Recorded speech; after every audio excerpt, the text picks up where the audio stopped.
So as someone that loves Boom Studios' Power Rangers comics and loves fancy deluxe hardcovers, I really do like their deluxe editions. But I gotta admit they're a little weird. It's Morphin time! Here comes the power again. Hello, this is Soundout here, and today we're going to talk about the Boom Studios Deluxe Edition hardcovers for their Power Ranger comics. They've been doing these for a while, since way back in 2017, and I really do like these a whole lot. However, I have some complaints. And this is no indictment on Boom Studios or the work they do or these hardcovers in general. Like, these are all fantastic, and these comics are great. I just don't have, like, the best things to say sometimes about the contents of them. And I want to talk about why they're weird and sort of explain it from two perspectives. One as a longtime comic collector, because clearly I have been collecting comics a long time, and then the other as a Power Rangers fan reading these comics. I want to sort of make this easy to understand from both perspectives. Like, if you're a comic fan and know all these terms that I'm about to go over, you probably don't need the first part of this video, but if you're not a comic book reader by trade, you probably want to sit for the lesson. Because essentially, the Power Rangers Boom Studios Deluxe hardcovers are really weird. And it's because of how the rest of the industry acts, not so much for what they are themselves. So let's look at kind of how the comic book industry handles collector's editions before talking about specifically each of these and what makes them, in my opinion, kind of weird.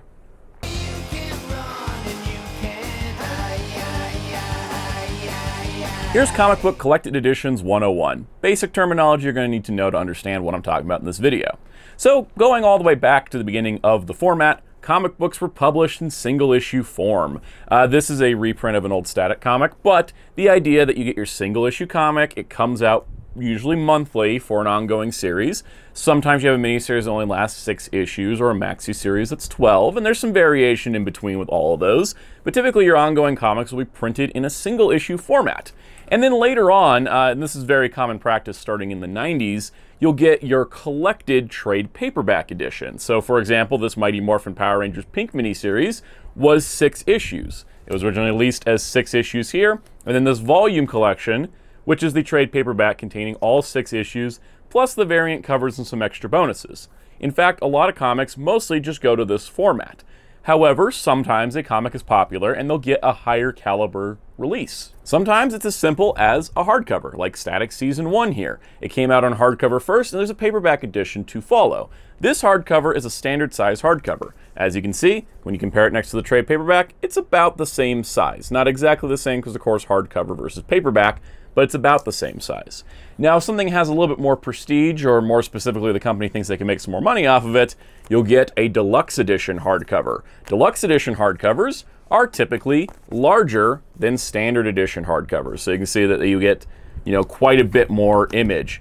And in fact, the nice part about these is you get a full page version of the artwork, which is really cool because it kind of gives you an extra experience.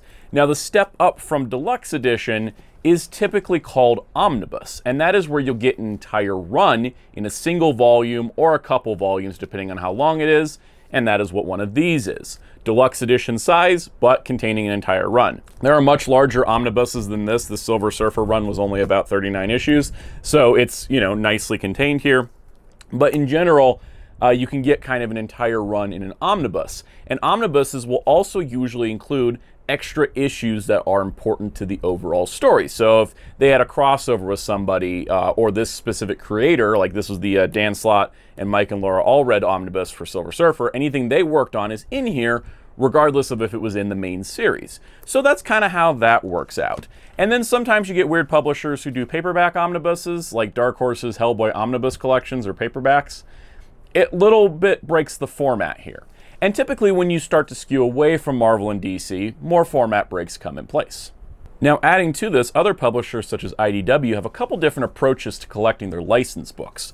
So for Ninja Turtles, Transformers, G.I. Joe, and Sonic, they produced the IDW collections, which were $60 hardcovers that contained roughly a year's worth of comics.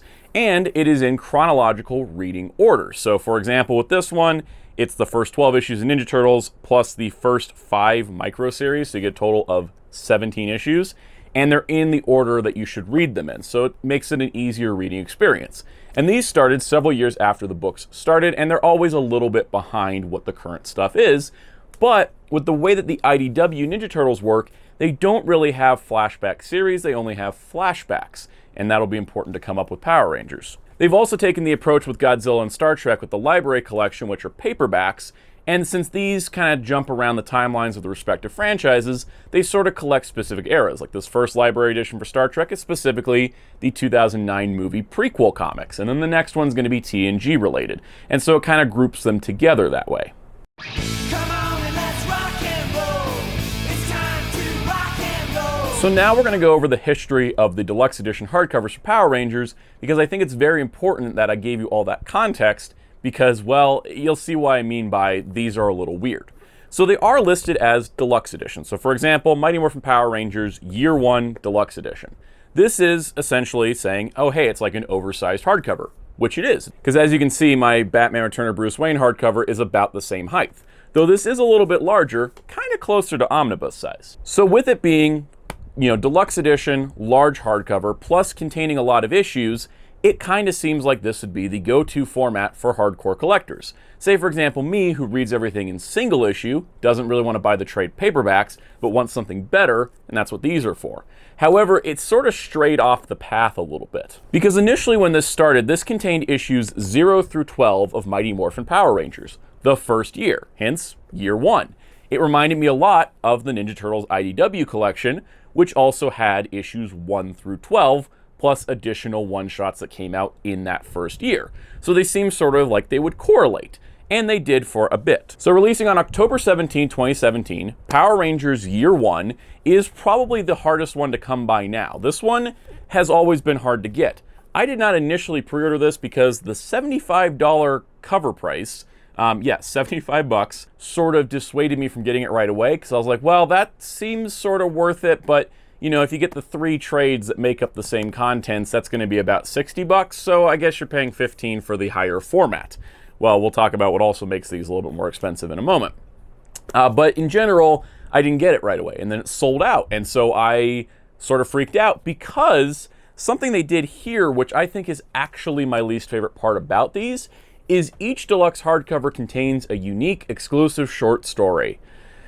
And most of those short stories haven't been reprinted elsewhere. The one for Year 1 was reprinted in the Power Rangers Lost Chronicles Volume 2, but other than that, the rest of them are exclusive to the volumes they contain in. And it's mostly not too bad of a problem, because every other volume that has come out is pretty easily available. Volume 1, the Year 1, a lot harder to get, even to this day. So yeah, it's kind of tricky. They do run Kickstarters for some of these deluxe hardcovers having special covers, which I'm not really going to cover in this video.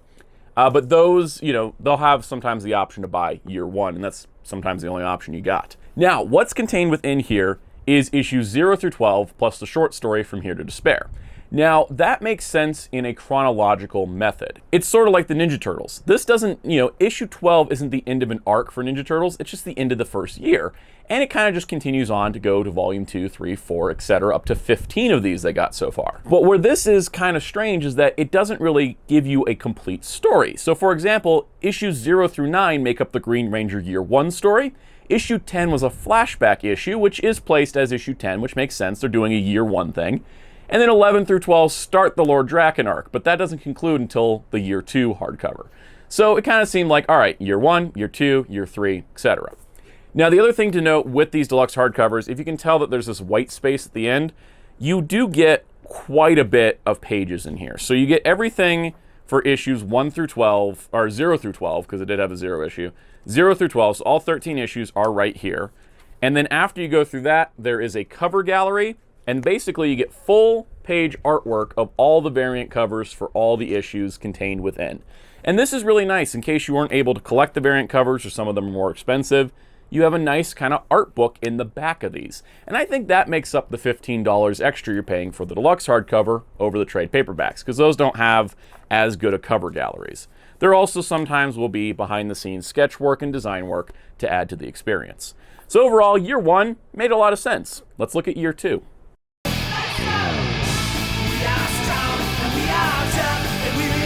Releasing 1 year later in November of 2018, Power Rangers Year 2 Deluxe Edition follows the same format. In fact, I love the way they use the covers. Using those specific helmet variants that are kind of iconic to the comics, you get some really cool looking artwork. And they look really great on a shelf because they have consistent spines. And I love the list of creators on both of these. So what's really cool about this is that you get essentially the second year of the comics. Issues 13 through 24, as well as the 2016 and 2017 annual issues. The first annual, the 2016 one, was not included in the first volume, probably because of the issue 0, as well as there being a ton of variant covers. So for example, if you see the white part of that book is a whole lot thicker than the white part of this book, because there is a lot more variants for that 0 issue, more so than the others. Now this actually is probably a good breakpoint in the story. If you have 1 and 2, you get sort of a complete arc. Because 13 through 16 is the rest of the Lord Draken arc. Then you have 17 through 23, which is kind of an arc that kind of reveals pasts and secrets about characters. But then it ends on the Shattered Grade Prelude issue, which is issue 24. They also do include the Psycho Green Origins one-shot, which is called Psychotic. And I believe that was reprinted somewhere else. I can't remember exactly, and I couldn't find any confirmation on there. There are also some neat things like an afterword from the VP and Creative Strategy of Boom Studios at the time. But yeah, you get your variant covers, you get, all the issues within. It sort of feels like it continues forward. And it puts the annuals at the end because you can read the annuals at any point in time since they jump around the timeline. So while not exactly the chronological reading order that like the Ninja Turtles hardcovers would have, it definitely made sense for these to be year 1, year 2. So naturally, you imagine in 2019, we got year 3. In 2019, we did not get year 3, we got Shattered Grid. You're probably wondering, isn't that just basically year 3? Yeah, minus some things. So first things first, Shattered Grid is the big crossover that was done for the 25th anniversary of Power Rangers. And it featured a crossover with all the Power Rangers that currently existed at the time, including the second ongoing series that started up between Go-Go Power Rangers. That started in 2018, and part of it is contained in here. So the Ninja Turtles IDW collections, when they introduced their second ongoing Ninja Turtles universe, as well as any related miniseries, they contained them in these issues. You would just go through order and it would be like, oh, now we're doing a Ninja Turtles universe issue, because that was the recommended reading order. Now some of those were flashbacks, and some of those just took place in flashbacks without flashing back to them, if that makes sense. There was no present day story, but they just started inserting them as they came out, because you're not going to go back to the beginning and start the reprints over. They were doing these as the run is continuing. When you do an omnibus after a comic is done, it's easier to sort things out. But what was done here was a little bit more complicated. Essentially, instead of getting a year 3 that contains issues of Mighty Morphin and Go-Go, again, continuing forward, this is strictly the Shattered Grid crossover. And, in fact, is the only complete edition of the Shattered Grid crossover, because the individual volumes, as well as the Shattered Grid paperback, do not contain every issue that is a part of this. So this was released on November 6, 2018. So this was released November 6, 2019. Contains Mighty Morphin 24 through 30 and Go-Go Power Rangers 9 through 12, as well as the Free Comic Book Day 2018 issue, the 2018 annual, and the Shattered Grid finale one-shot, plus a brand new story, A Promise to Keep, that takes place during the Shattered Grid arc. So this is your complete version, and what's really cool is it does have the recommended reading order that was the checklist of the event at the time. However, there is some complications. If you recall, year 2 was 13 through 24, so this should start with 25, right? Well, no, it's an event hardcover. Now, Marvel will do this sometimes. They'll do a separate omnibus for their events, and it'll contain every tie-in issue. And sometimes those will overlap with the omnibuses of the main series. However, it's not like it's a big crossover between 5 or 6 books. It's a crossover with one book and some tie-in issues from the second ongoing. So it's a little bit complicated, but this is where we start to stray a little bit. Now, it is not unusual for a format to double up issues. So, for example, this has 24, which, yeah, end of year 2. This has 24 because that's the first chapter of Shattered Grid, officially. It's the first Prelude issue. Now, I have seen this done with some other reprints. Marvel's Epic Collections, which collect chronologically, but not release in order, their history of their characters. The Avengers and the West Coast Avengers had a crossover, and that took place in West Coast Avengers Annual 1 and Avengers Annual 15. Both of these Epic Collections contain both of those annuals, because you, of course, need the West Coast to do the second part of the Avengers crossover that's in the Avengers run, and of course you need part 1 of the story from the Avengers run in the West Coast. So you get some overlap between the two. and some overlap is fine when it's 1 or 2 issues or something like that. Now, what's interesting to note here is with Shattered Grid, the Go-Go Power Rangers issues take place 5 years prior to everything else. And while an event that happens within that, the coming of Ranger Slayer to the timeline, she appears 5 years early, it does work with the flow of the Go-Go Power Ranger story, but it really disrupts the flow of Shattered Grid because it's kind of this little side thing. That being said, it is nice to have it in chronological order according to how it was done in the checklist. Plus, of course, you get the variant cover gallery. Now, this did, as the question game from fans, when are we getting Go-Go Power Rangers in Deluxe Edition? Because currently we only have 3 issues here. So it would be another year before another volume in November 2020, Beyond the Grid. So now we've kind of abandoned the year format. And that kind of makes sense because, well, Beyond the Grid was supposed to run for year 4 essentially, and it didn't. It got cut a little bit short. This contains Mighty Morphin 31 through 39, the 25th anniversary special issue, and the new short story, What's It Worth to You, featuring the Solar Rangers. And this was a shorter volume and therefore a lower cover price of $60 instead of $75, which was appreciated. I'm glad, sometimes Marvel and DC will do this where it'll be like, oh yeah, that volume's shorter, but it's gonna cost you the same. I prefer the lower price here. You do get a lot less than before. You do still, of course, get the cover galleries and everything, which is really great. This arc saw, after the Shattered Grid, kind of a mishmash team of Rangers, and that was sort of a cool idea, and they were kind of floating around on a proto-Terra venture. And this arc was not well received. The writing on it was a little bit inconsistent. It didn't match up to what people knew of these characters from the shows, which, while these are the Boom timeline versions, we had no prior experience with them, so it was a little bit jarring. And in general, the run wasn't really well received, even though I think it's got some really beautiful artwork. So this was kind of cut short, but instead of doing sort of a year 4 that would start up the other issues that followed this, it is just this, and then we'd have to wait another year for the next volume. So after the Beyond the Grid hardcover came out, Boom Studios ran a Kickstarter campaign for 6 Deluxe Edition Power Rangers hardcovers with exclusive covers, the chance at autographs, and all kinds of other cool bonuses if you're willing to spend the money.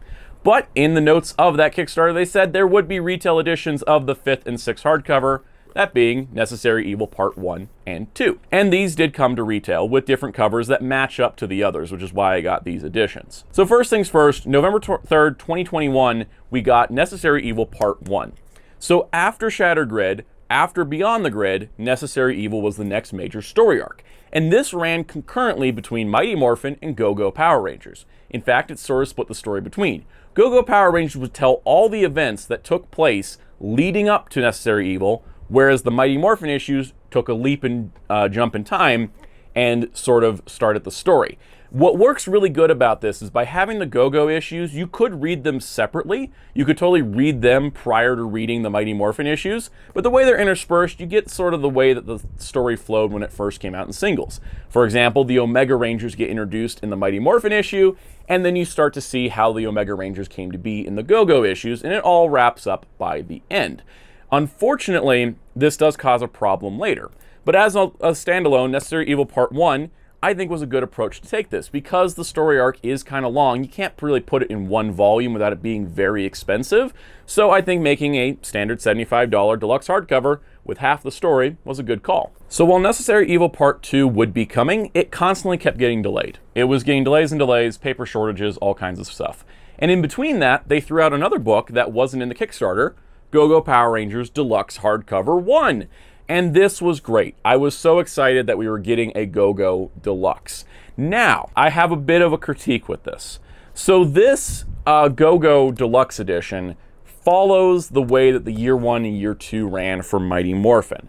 So for example, this just contains straight up issues 1 through 16 and the Back to School special, as well as the unique short story, The Price of Ambition. And the other volume that we'll look at was 17 through 32. So it split the series exactly in the middle. However, the problem with this is that the story does not split exactly in the middle. So having 1 through 16 works. 9 through 12 were already in the Shattered Grid hardcover, but it's important to the story here. So if someone's just picking up Go-Go, you don't want to deprive them of those issues. However, I do wish this was a 1 through 20, as well as the Back to School, and the Forever Rangers, plus the short stories I want to produce, and that was in one volume. Like, this is the normal 75. I would have bumped it to 100 and said, boom, here you go, 1 through 20, the 2 one-shots, a couple extra stories, we're good because, well, the thing is, Go-Go 21 through 32 is part of Necessary Evil. And merely a month later, we got Necessary Evil Part 2. So for context, this is Mighty Morphin and Go-Go Power Rangers. And this is kind of like, I think, probably my biggest hang-up with the deluxe hardcovers. So Necessary Evil Part 1 contained 40 through 47 of Mighty Morphin, and this contained 48 through 55. Those last 5 issues, 51 through 55, weren't really part of Necessary Evil, but they're the last run of the original Mighty Morphin comic, so it makes sense to put them in here. Then you get Go-Go Power Rangers 21 through 28 here, and 29 through 32 here. This contained the old short story Old Dogs. This contained the short story The Girl He Left Behind. Also, to round this out, the variant cover story, because there were stories on variant covers, is really weird. Everything in its place also included, and they threw in the Ranger Slayer one-shot for good measure, just to kind of round out this volume. So here's my thing that I got a problem with. 7 months later, in June of 2023, we got Go-Go Power Rangers Deluxe 2, which contains 17 through 32, Forever Rangers, and a Ranger in the Making short story, which actually introduces Cassie and TJ. But the interesting part here is that we have sort of a big duplicate. When I mentioned like the Avengers having 2 annual issues reprinted in 2 volumes, that was fine. This is not a volume that you need if you have been collecting the deluxe hardcovers, except you still need it. See, you only need 17 through 20 Forever Rangers and a Ranger in the Making. You don't need 21 through 32 if you've already been collecting the Necessary Evil hardcovers, because it's all already here. 21 through 32 is 12 extra issues. Like, you could duplicate 12 extra issues, and it sort of makes this feel like a bum deal because you really are only getting 4 new issues in total, like 5 new issues in total and a short story.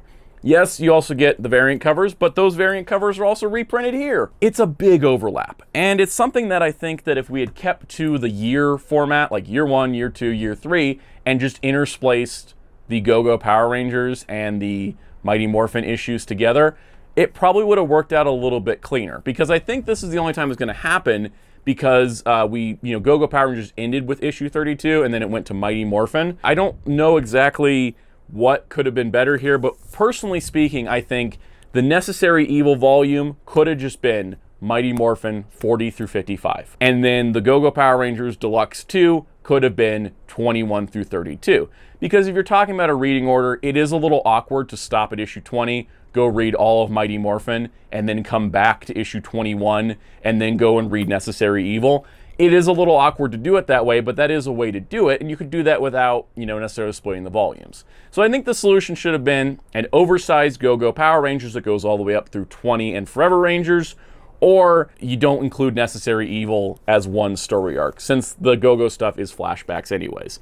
It could have been a little bit cleaner, and I think that, in general, probably my biggest complaint is the fact these 3 volumes overlap 12 issues in total. And at $75 a price, even if I don't pay that full cover price, that's a lot of money to be duplicating 12 issues.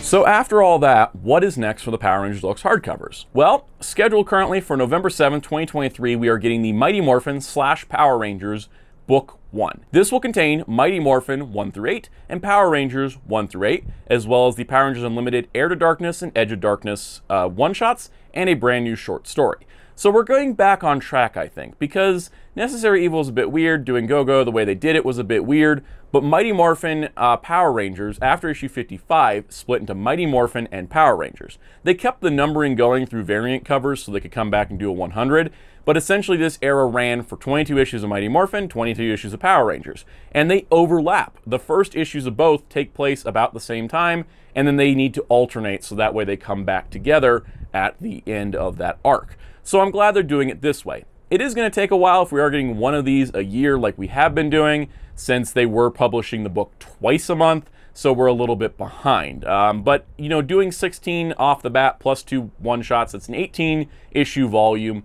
plus a short story, plus the variant cover gallery. We're getting back to, I think, new value here.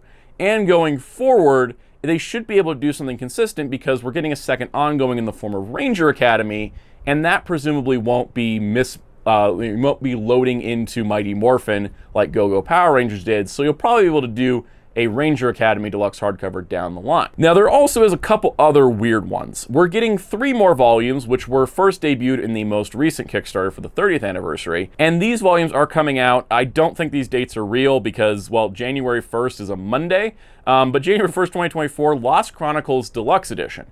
Now, the Lost Chronicles moniker was used for paperback reprints of the annuals and some short stories, but this is not that. This is, in fact, going to be the one-shot graphic novels that were released individually before, which was Aftershock, taking place after the 2017 movie, Soul of the Dragon, presumably taking place in the main TV show timeline showing an older Tommy, The Psychopath, which takes place in the Boom timeline featuring the in-space characters, Sins of the Future featuring the Time Force characters in the Boom timeline. And then also the Power Rangers Artist Tribute art book will also be reprinted as part of this. Probably because there's not a variant cover gallery to put in with this book because there wasn't variant covers for those graphic novels except for Aftershock, and there was only like 2 covers there. So they decided to include the Artist Tribute in here, even though they had a previous separate hardcover, which I think is going to make it kind of a neat volume. It is a good companion, and it does make me hope we'll see things like Power Rangers Pink, or the Power Rangers Universe, or the Draken New Dawn miniseries, as well as kind of like maybe a mini-series collection. I like that we're starting to get to the point where everything has the potential for deluxe hardcover, not just the main Mighty Morphin book. And then going forth, for some reason, March 5th will be Power Rangers Archive Volume 1 Deluxe Edition, and March 1st will be Power Rangers Archive Volume 2 Deluxe Edition. I don't think these dates are sticking. They're going to change. But essentially, the archive editions were paperbacks they were previously printed that were reprinting old Power Rangers comics that were not Boom. And so they're getting a deluxe edition, which I think is kind of neat. It's good for the anniversary thing. That Archive Deluxe Edition Volume 1 will have the Hamilton Comics Volume 1, Issues 1 through 6, Hamilton Comics Volume 2, 1 through 4, the Hamilton Saga of the Power Rangers comic 1 through 3, Marvel's Power Rangers 1 through 7, and the Marvel Ninja Rangers comic 1 through 5. And I do know the original paperbacks, the first printings had a printing error, so hopefully that is corrected on the deluxe editions. And then Deluxe Edition Volume 2 will have the 1 issue of the Image Comics Zeo comic, the 2 Saban Powerhouse Turbo comics, the Paper Cut Super Samurai, Mighty Morphin, and Megaforce comics. So that's going to be kind of neat. And I think that it's cool that we're getting all these Deluxe Edition hardcovers because it means that the Power Rangers brand is doing well. For a company to have put out currently 8 Deluxe Editions with 4 more solicited, that means this is a good seller for Boom Studios. The Kickstarter seem to be doing really well because they raised $500,000 on oversized hardcovers of Power Rangers comics that sometimes have some bonuses but do cost a pretty penny. So it's good to see the Power Rangers comics are doing well, and the Deluxe Editions are evocative of that, even if they end up a little bit weird. So yeah, I'm glad that they keep doing the Deluxe Edition hardcovers, and I hope that, you know, more people can read the comics easier this way.